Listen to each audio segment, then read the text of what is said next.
Muy buenas a todos. Estoy con el abogado de la familia Franco, Luis Felipe Utrera Molina, un abogado de prestigio. Lo conocerán por los medios de comunicación, sobre todo porque estos días hemos visto cómo ha proliferado una fake news diciendo que Estrasburgo os daba la razón y Franco tenía que ser devuelto los restos óseos al Valle de los Caídos. ¿Cómo han llevado esas fake news? Porque yo supongo que estarán estupefactos, ¿no? Pues yo me la creí inicialmente. La verdad, luego probé que no era así, pero bueno. La verdad es que recibí la primera noticia en el chat familiar por parte de uno de mis hermanos y estuve a punto de tener un accidente en la Castellana, porque claro, dije, pero bueno, ¿esto qué es? Evidentemente me empezaron a entrar llamadas y mensajes. Claro, yo sabía que no podía ser cierto por una razón elemental, y es que la demanda se presentó el día 4 de marzo en el Tribunal Europeo de Derechos Humanos y el día 15 de marzo se cerró el tribunal, por lo tanto era primero está pendiente de su admisión a trámite. Por lo tanto, yo lo único que podía interpretar es que había habido una equivocación y se refería a la admisión a trámite, pero es que ni siquiera, porque es que vamos, ya he comprobado que hay 17.000 demandas en el año 2020, de las cuales hay cerca de 5.000 que todavía ni siquiera han sido procesadas, con lo cual, pero bueno, en fin, o sea, quiero decir, esto es, no sé, un gracioso que quiso tener una cierta notoriedad y me hizo mucha gracia porque recibí muchísimas felicitaciones y claro, la verdad es que me daba pena desilusionar a mucha gente, pero bueno, en fin. O sea, la gente ni te preguntó si era verdad o no, directamente lo dieron por hecho. Muchísima gente lo dio por hecho.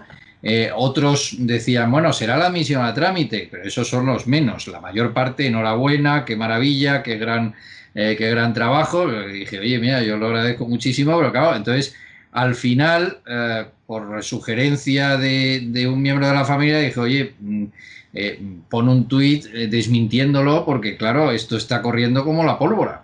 ¿Cómo surge la fake news? ¿Quién la da? ¿Quién la prolifera Pues por la red? vamos a ver, la fake news surge de una cuenta fake del diario.es, el famoso diario del famoso no periodista Ignacio Escolar, que, claro, lo que pasa es que si uno se fijaba bien, la dirección de Twitter de la cuenta era fascista, no sé qué, con lo cual evidentemente no podía ser cierto. Pero es que además daba unos detalles curiosos, como una indemnización por el honor de 250.000 euros, etcétera, etcétera. La verdad es que la familia no ha pedido ningún tipo de indemnización. La familia lo que ha pedido en Estrasburgo es que se dé amparo a la violación de derechos que han sido sufridos, que han sufrido, y que por supuesto que les dejen y les reconozcan el derecho a enterrar a su abuelo donde quieran y no donde quiera el Estado, ¿no? Esto es... ¿Crees que esa noticia que fue falsa estos días puede ser real? Con matices, obviamente, porque hay componentes de esa noticia que no pueden ser reales porque vosotros no estáis exigiendo indemnización, pero ¿les ha llenado de optimismo también sentir el cariño de tanta gente, que haya tanta gente detrás de vuestra familia, de una causa que vosotros consideráis justa? Yo creo que fue un error mover a los restos de Franco, con independencia de lo que hubiese hecho la guerra civil, sobre todo para no remover rencillas internas, reabrir viejas heridas y sobre todo porque la guerra civil fue un momento traumático para mucha gente y hubo fallecidos de ambos bandos. Y volver a retrotraernos a un pasado cuando tenemos el órgano separatista, cuando tenemos un montón de asuntos que preocupan y ahora más con la crisis del coronavirus, pues yo creo que no tenía mucho sentido en su momento y sobre todo hacer toda esa parafernalia mediática por parte de Moncloa que yo creo que os faltó al respeto a la familia, ¿no? En este caso. Sí, yo lo que pasa es que más que eso, que forma parte de la estrategia de división que se generó con la ley de memoria histórica y que ha continuado este gobierno, más que eso, lo más preocupante es la quiebra del Estado de Derecho que se ha producido en todo el procedimiento de exhumación. Es decir, yo creo que en el Tribunal Supremo no debe haber ninguna causa que haya durado menos que el procedimiento de exhumación de Franco.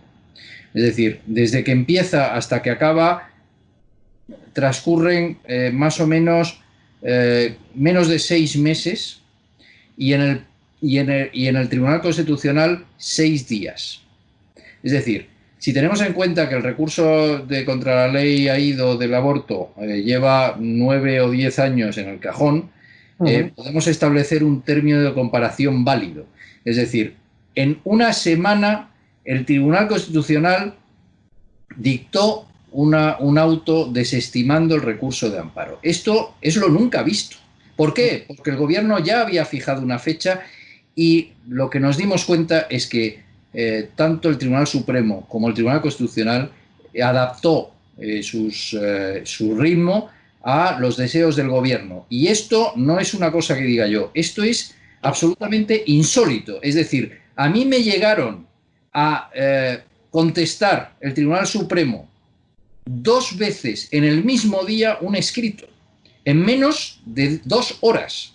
Es decir, esto cualquier jurista sabe que es prácticamente una ensoñación en el Tribunal Supremo, en el que los plazos se alargan sine die y que uno puede estar en el Tribunal Supremo en un recurso contencioso administrativo años. Es decir, pero no solo eso, sino que en realidad, hombre, se produce una quiebra del Estado de Derecho cuando un gobierno utiliza un Real Decreto Ley alegando una extrema, urgente y extrema necesidad, y por cierto, urgente y extrema necesidad que ya todos los españoles saben lo que es desde el estado de alarma, pero que tanto el Partido Popular como el resto de los partidos del arco parlamentario, en su momento, ninguno recurrió a aquel Real Decreto Ley, que era un Real Decreto Ley que estaba justificado en la extrema y urgente necesidad de exhumar los restos de Francisco Franco del Valle de los Caídos, claro, que llevaban 44 años. Esto, claro, para un constitucionalista, pues es un escándalo. Es un escándalo, pero lo que es un escándalo es que prácticamente todos los partidos del arco parlamentario mirasen para otro lado. Como decir, bueno, pues mire usted, no se trataba de defender a Francisco Franco ni a su memoria, se trata de defender básicamente la legalidad. Y la verdad es que es el único caso en la historia del derecho europeo en el que un gobierno obliga a una familia a enterrar a un familiar donde quiere el gobierno y no donde quiere la familia.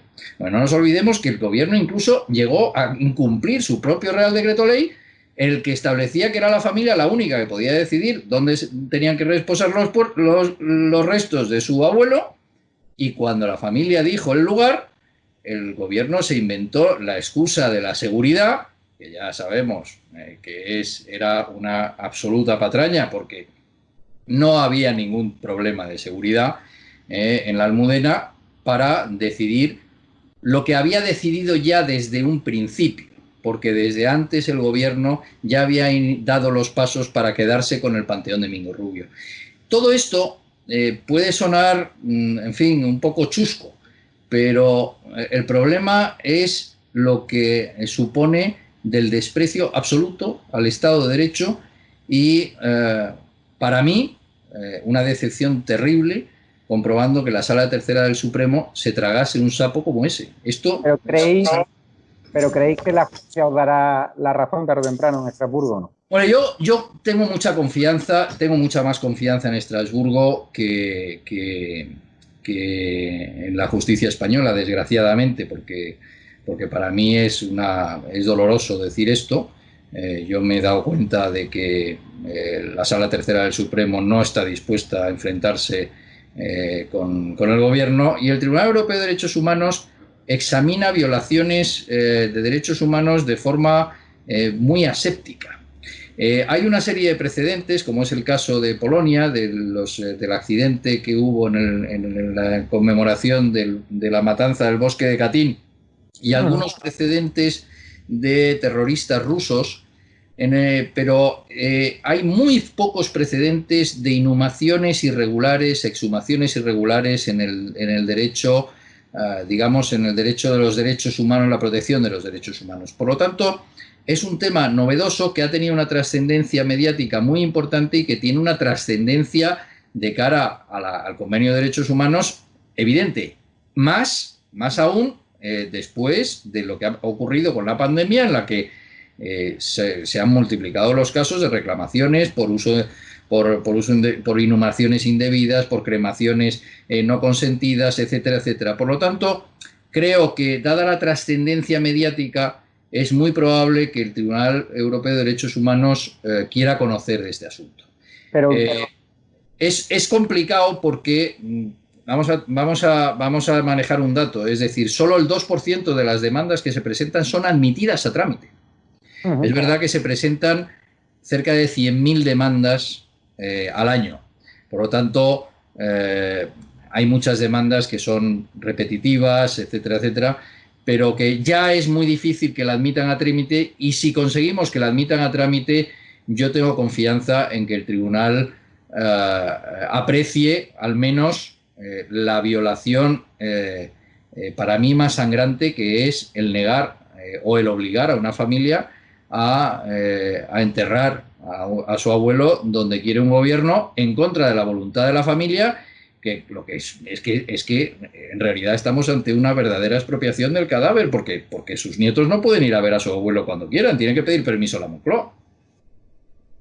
¿Ustedes por qué creen que el PP Ciudadanos miró para otro lado cuando ustedes tienen claro que se vulneraron vuestros derechos fundamentales y también el derecho del cadáver, y también se pisoteó el Estado de Derecho, según me está contando?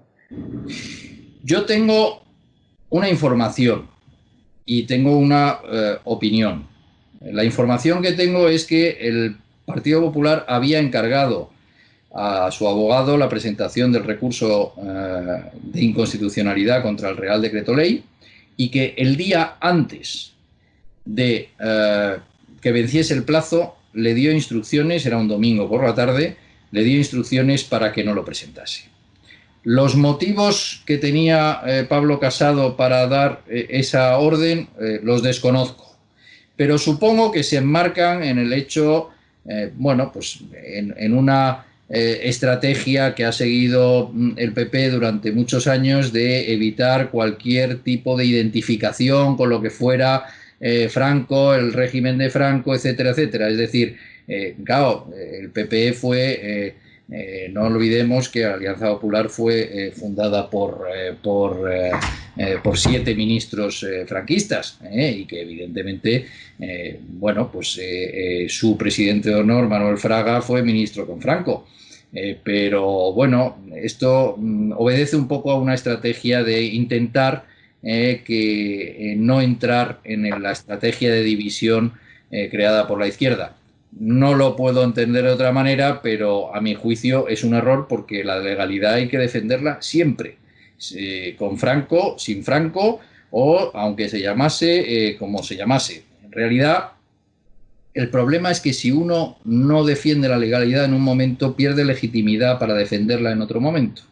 Y a mí eso me pareció absolutamente lamentable, pero bueno, en fin. Ustedes, yo conociendo al todopoderoso jefe de gabinete de la Moncloa, Iván Redondo, ha sido profesor mío, tengo claro que él utilizó a Franco para hacer marketing político, para polarizar el votante, para vender una falsa ultraderecha, para sacar los restos de Franco ahí y provocar que hubiese gente indignada, que fuesen a provocar disturbios contra personas de la izquierda, para azuzar la calle y para generar división.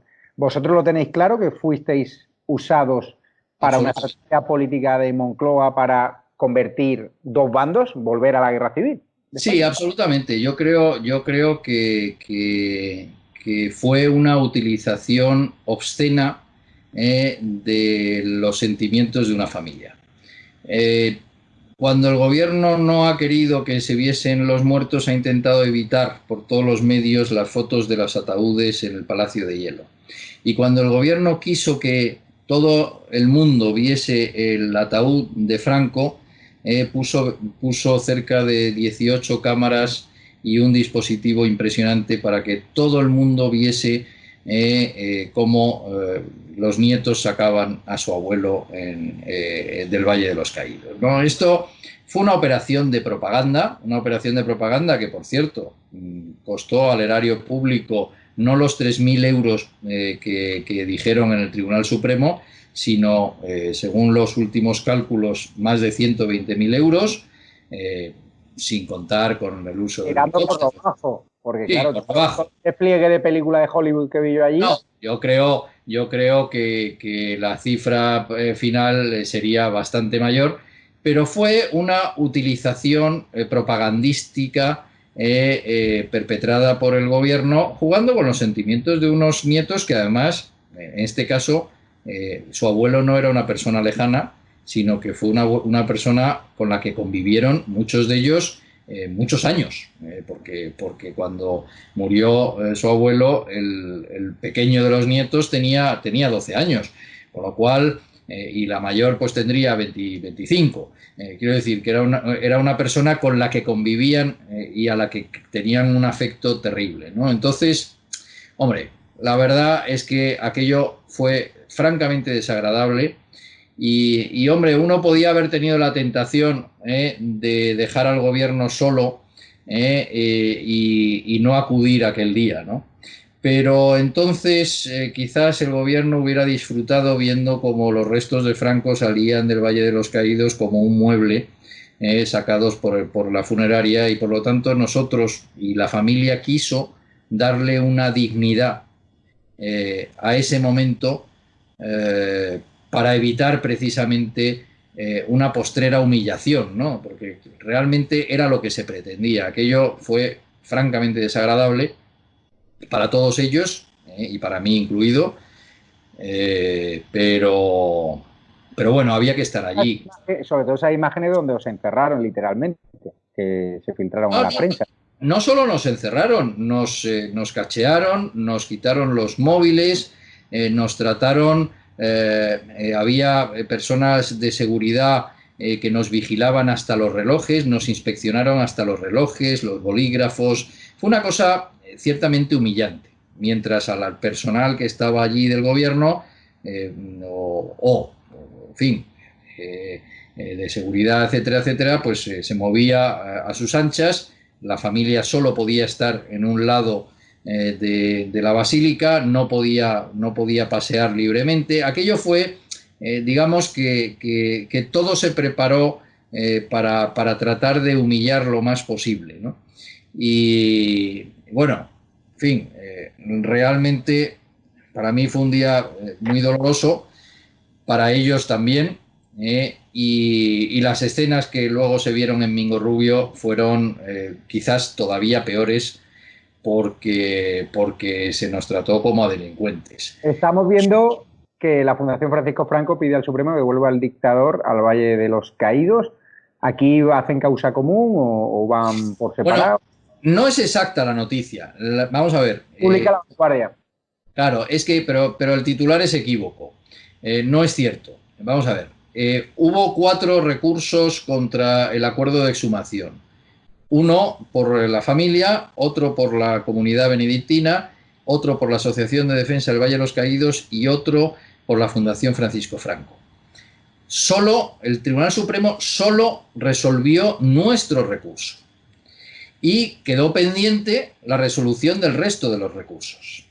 Evidentemente, ahora tiene que dictar sentencia porque la Fundación Francisco Franco recusó al magistrado ponente por los vínculos que tenía con la vicepresidenta del gobierno, Carmen Calvo. Esa recusación fue rechazada por el propio Tribunal Supremo y, por lo tanto, ahora tiene que decidir sobre los otros 3 recursos, sobre la comunidad benedictina, la Fundación y la Asociación de Defensa del Valle de los Caídos.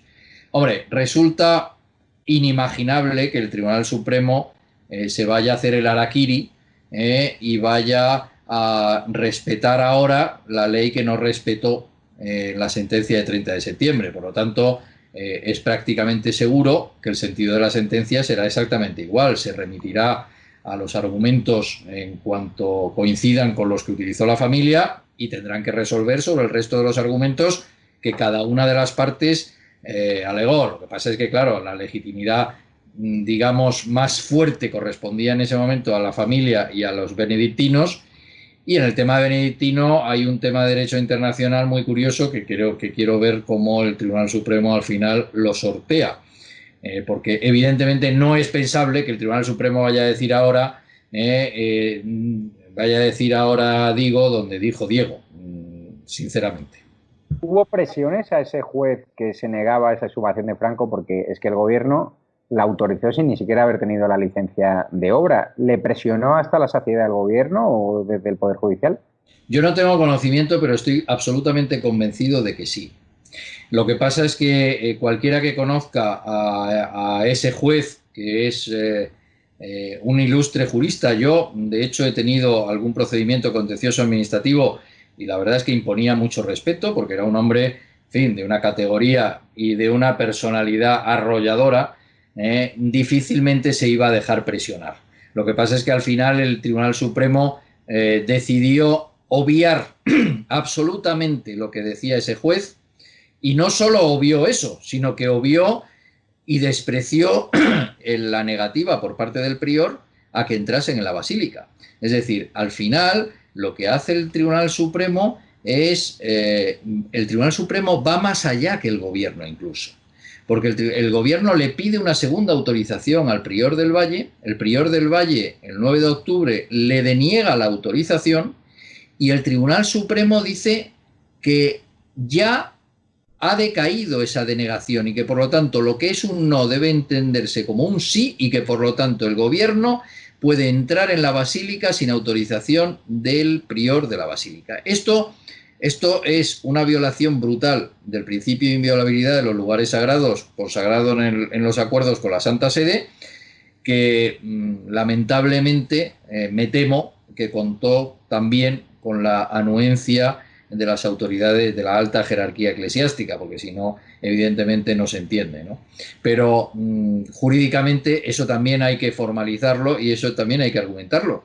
Lo veremos en unas semanas. Es que si este gobierno sigue en el poder, a pesar de la crisis del coronavirus, de los 40.000 muertos, de la negligencia, pueda ahora haber otra ofensiva contra la familia Franco para otra vez utilizar a la familia Franco para abrir viejas heridas y movilizar a la izquierda contra esa supuesta ultraderecha que venden desde Moncloa, porque ya en este país ultraderecha salir a la calle con tus hijos con una bandera de España.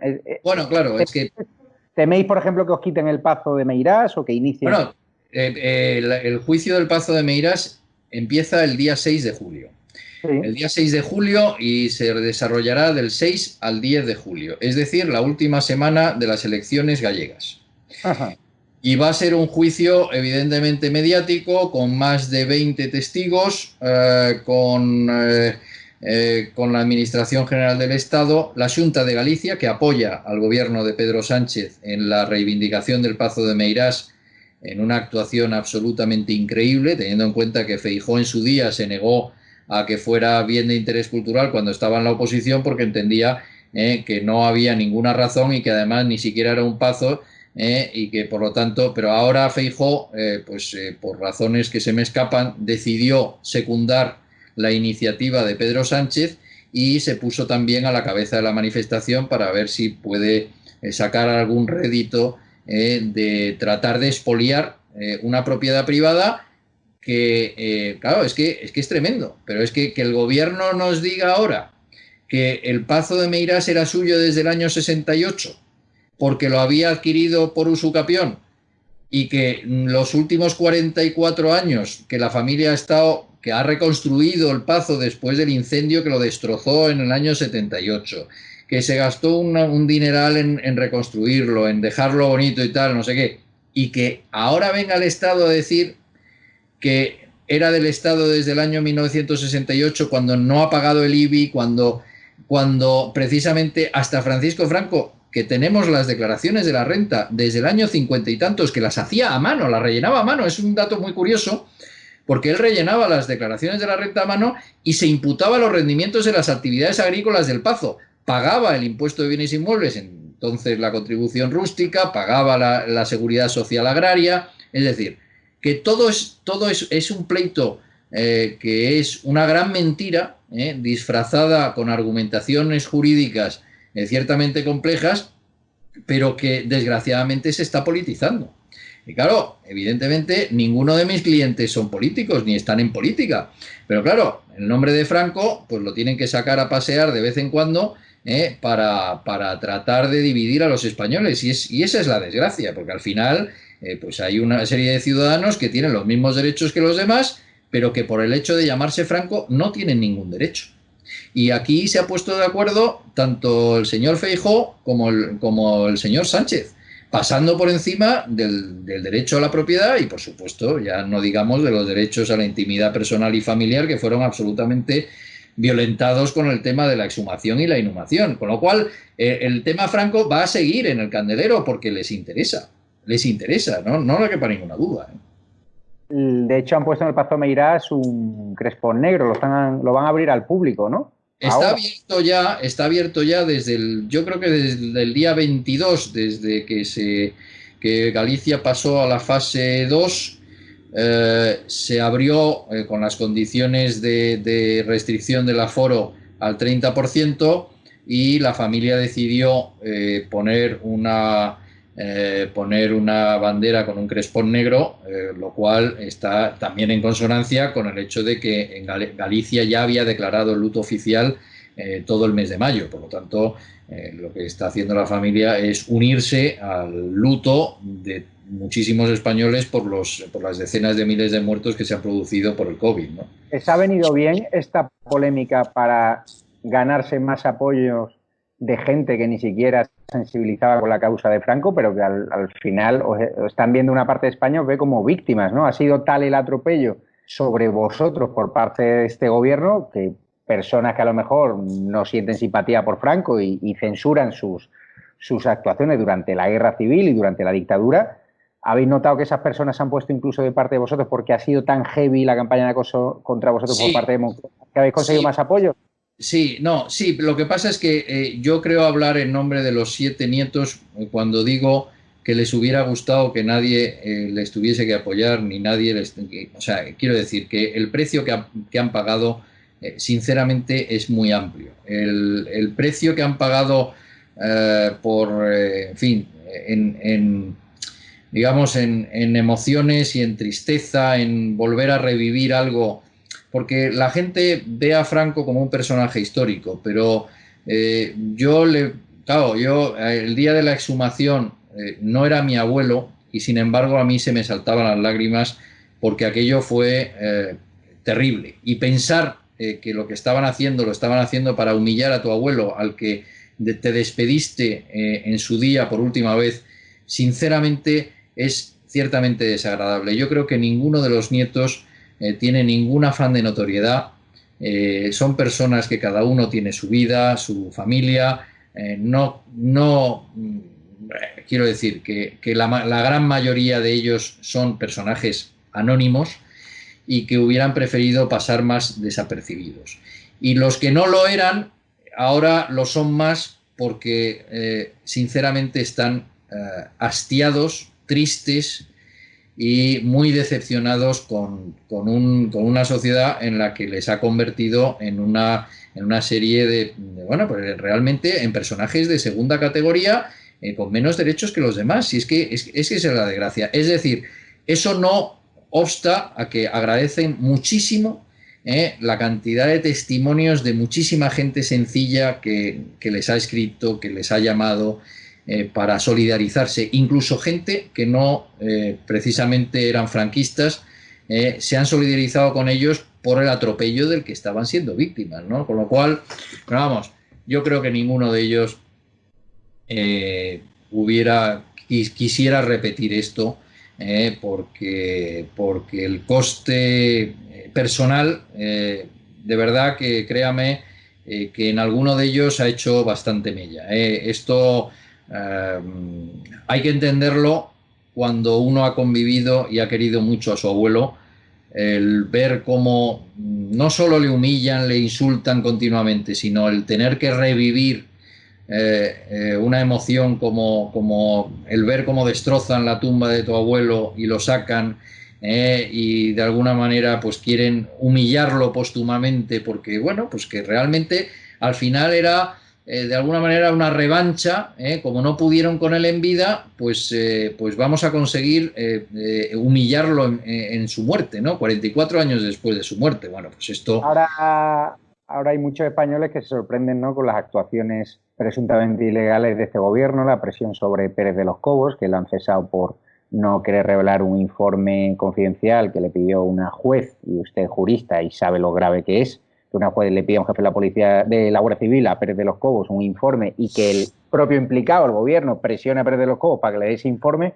A usted, supongo que después de lo que ha vivido como abogado de la familia Franco, con todo el discurrir de los hechos, con la exhumación de Franco, no le sorprende que estén violando nuestros derechos fundamentales, que hayan convertido a España en un estado de excepción, amparándose en un falso estado de derecho que prorroga a ciudadanos sin saber todavía el motivo, que se estén cometiendo flagrantes violaciones de los derechos fundamentales recogidos en la Constitución, libertad de movimiento, se están geolocalizando los movimientos de determinadas personas, se están imponiendo sanciones que todas son recurribles porque no se ajustan a derecho. No le ha sorprendido, ¿no? Supongo todo esto. No, o sea, vamos a ver, no puede sorprender desde el punto y hora que el artículo 55 de la Constitución es absolutamente ignorado por el gobierno, que establece que solo en un estado de excepción pueden restringirse los derechos fundamentales, como es el derecho de la circulación, la libre circulación de personas, el derecho a la libertad de expresión y tal. Nos hemos dado cuenta cómo el gobierno ha hecho mangas y capirotes con lo que ha querido. Es decir, ha utilizado astutamente el estado de alarma para colarnos algunas disposiciones absolutamente increíbles. Pero lo último, quizás, el reconocimiento de la comisión de un delito de prevaricación.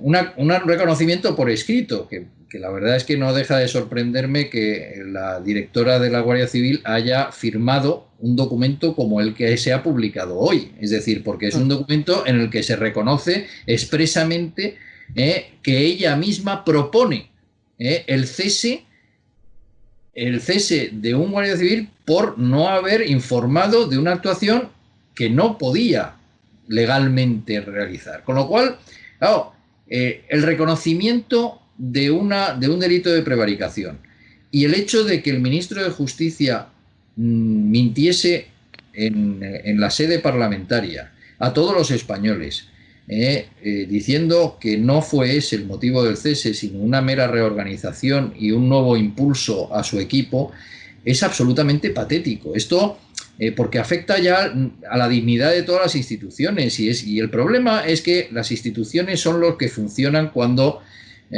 realmente hay pues situaciones de emergencia. Y el problema es que nos estamos encontrando con un gobierno que está despreciando el Estado de Derecho. El nombramiento de la fiscal general del Estado, Dolores Delgado, es un caso que no tiene precedentes en la historia de la democracia española ni en ninguna democracia occidental. Es decir, porque claro, es uno de los pilares de la independencia judicial y claro, o sea, realmente poner al frente de la fiscalía a una persona con un perfil tan sectario e ideológico, sinceramente es tremendo, ¿no? Yo creo, a mí me preocupa muchísimo porque el Estado de Derecho está resintiéndose de una manera muy grave, y no nos lo tomemos a broma ni porque estas cosas al final se acaban pagando. Quiero decir, en la Segunda República tuvimos una experiencia con la falsificación de las actas de las elecciones de febrero del 36, como el gobierno empezó a hacer lo que quisiese, es decir, ilegalizó partidos políticos, pero claro, ¿qué podemos esperar de un tribunal constitucional que realmente no se atreve a enmendarle la plana al gobierno en cualquier cuestión de naturaleza política? Pues eso es una desgracia y es un descrédito para las instituciones. Y los que creemos en la democracia, realmente yo creo que debemos estar de luto, no solo por los miles y miles de muertos, sino porque se están cargando el Estado de Derecho y con esto no se juega. ¿Usted cree que estamos en una dictadura socialcomunista en España? Aún no. Pero creo que dentro del gobierno hay quienes les gustaría y que además lo han dicho abiertamente en muchas declaraciones públicas. Es que ahí está la hemeroteca, es que vivimos en el mundo de las comunicaciones y el señor Iglesias ha dicho muy claramente a qué modelo de sociedad quiere ir, qué modelo de sociedad defiende. Es un señor que ha sido apoyado por un régimen abyecto como el venezolano o un régimen como el iraní. Y que claro, es que sus declaraciones públicas y claro, es decir, es que yo tengo un íntimo amigo ruso que vivió toda su vida en Rusia, en Moscú, el comunismo, y claro, dice, es que para mí resulta, y que vive en España, resulta increíble que en España el comunismo pueda estar en el gobierno. Es que esto es terrible. Claro, la historia del comunismo son los 100 millones de muertos. Y, hombre, en fin, o sea, quiero decir que el propio Parlamento Europeo ha condenado el comunismo porque la historia del comunismo en el siglo XX es terrible. Es decir, no podemos dejar de equiparar a lo que fue el nazismo con el comunismo, porque el comunismo lo que pasa es que tuvo muchísimos más años para hacer muchísimo más daño, para someter a las poblaciones. Claro, no, a mí me da miedo pensar que España pueda caer en una situación de restricción de libertades como la que pretendería el Partido Comunista, pero claro, porque además yo creo que el Partido Comunista de España ya ha dejado de ser demócrata, es decir, yo creo que abiertamente no están con la Constitución, no están a favor del derecho a la libertad privada, no están a favor del derecho a la libertad de expresión, están a favor de la censura y por lo tanto yo creo que hay un peligro. No estamos en una dictadura, pero hay quienes les gustaría estar. Yo prefiero mantenerme en un Estado de Derecho. Muchísimas gracias, señor Utrera Molina, abogado de la familia de Francisco Franco. Coméntenos en este programa estado de alarma cualquier novedad que haya sobre esa exhumación de Franco, sobre esa petición de amparo ante Estrasburgo, si hay cualquier novedad. Nosotros simplemente somos un programa que defendemos la legalidad vigente, que defendemos el Estado de Derecho y que lo que no queremos es que nadie utilice a nadie, por muy cruel que se haya sido en el pasado, por mucho sufrimiento que haya habido en el pasado, que lo ha habido, pero en los dos bandos, sin duda, pero no queremos que se utilice los restos de nadie para hacer política, que es lo que ha hecho salvajemente este gobierno y eso me parece fatal. Sean los restos de una persona que ordenó la matanza de Paracuellos, por ejemplo, sean los restos de la pasionaria, porque claro, piden en los programas de televisión a los que yo voy, te encuentras con contertulios que no, es que hay que exhumar a Franco, es que hay que exhumar a Franco. Y cuando le digo, ¿y por qué no exhuman, por ejemplo, a los líderes del bando republicano que ordenaron matanzas igual de crueles que algunas que se cometieron en el bando nacional? Fue un trauma para toda la España que se quedó ya en el pasado, que hubo un espíritu de reconciliación nacional, una transición democrática. No entiendo sinceramente por qué en este país no miramos ya al presente y al futuro, que tenemos muchísimos problemas, como para que tener que reabrir viejas historias y sobre todo que la memoria no puede ser selectiva, la memoria tiene que ser imparcial, tiene que abrir el campo y aquí la memoria histórica se ha hecho de forma sectaria y de forma politizada y ahí se ha faltado el respeto a muchas víctimas que yo, por supuesto, estoy a favor de que se reconozcan a esas víctimas que están en las cunetas, de que se les rinda homenaje, pero también a las víctimas de Paracuellos también. Aquí hubo dos bandos. Pero si el gobierno hubiera tenido un afán de reconciliación verdadero, yo le propuse al gobierno, en mi primera reunión con ellos, que en vez de exhumar, que inhumasen en el Valle de los Caídos al que fue presidente de la República, Niceto Alcalá Zamora, o a Manuel Azaña, o, por ejemplo, al general Escobar. Los tres eran varones bautizados, cumplían los requisitos y eran españoles. Es decir, ¿por qué no convertir aquello en un verdadero monumento a la reconciliación? ¿Y por qué? Pues porque en realidad ellos, su afán no era de reconciliación, sino de revancha. Ellos lo que querían era pasar la factura y de alguna manera desquitarse de esos 40 años y por lo tanto reivindicar lo que fue el Frente Popular. Y esa es su verdadera intención, escondida y disfrazada de ánimo de reconciliación, que es absolutamente falso, por desgracia. Es un interés de marketing político, marketing electoral, conociendo es un deseo de revancha, que sí, que en los socialistas más cafeteros habrá un deseo de revancha, pero yo conozco un montón de amigos míos del PSOE que no se han levantado las últimas mañanas de los últimos meses pensando dónde está el cuerpo de Franco. O sea, era una preocupación que no interesaba ni siquiera. Recuerdo la anécdota del día de la exhumación de Franco, como me llevaba un taxista que escuchaba la cadena SER y estaban retransmitiendo la exhumación de Franco. Y dice, y él mismo me dijo, valiente coñazo este tema que no le interesa a nadie, ni siquiera a sus votantes.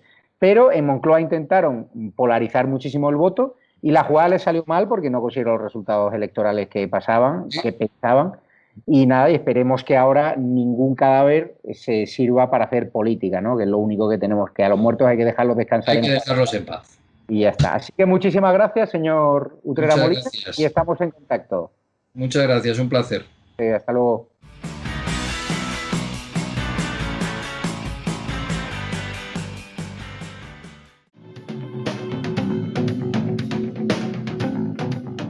¿Quieres formar parte del club de miembros de Estado de Alarma? Sea un suscriptor premium y apuesta por un contenido libre que defiende a España. Te damos varias opciones. Echa un vistazo a las distintas categorías y dependiendo de la aportación que desees hacer, elige una. Con eso aportarás a que sigamos pudiendo crear este contenido. De parte de todo el equipo de Estado de Alarma, gracias por tu apoyo. Buenas, ¿qué tal estáis? Hoy es un día importante porque YouTube nos ofrece la posibilidad de generar una comunidad de suscriptores premium. Y diréis, ¿para qué? Pues bien, nosotros estamos encantados con vuestra fidelidad. Sois ya más de 250.000 suscriptores suscritos a nuestro canal. Somos el canal de YouTube que más crece de España y el que más pone nervioso, como bien sabéis, a la Moncloa y a la Sexta. Pues bien, ahora igual que tenemos Patreon y que ya estamos dando beneficios exclusivos y contactos directos con nosotros, incluso posibilitando la participación directa de algunos de los Patreon en nuestros canales, pues ofrecemos también esa posibilidad a través directamente de YouTube. Hemos creado 5 categorías en homenaje a la Fuerza de Profesional del Estado y en concreto a la Guardia Civil, tras la purga de Marlaska, tras ese cese de Pérez de los Cobos, y estas categorías son un homenaje.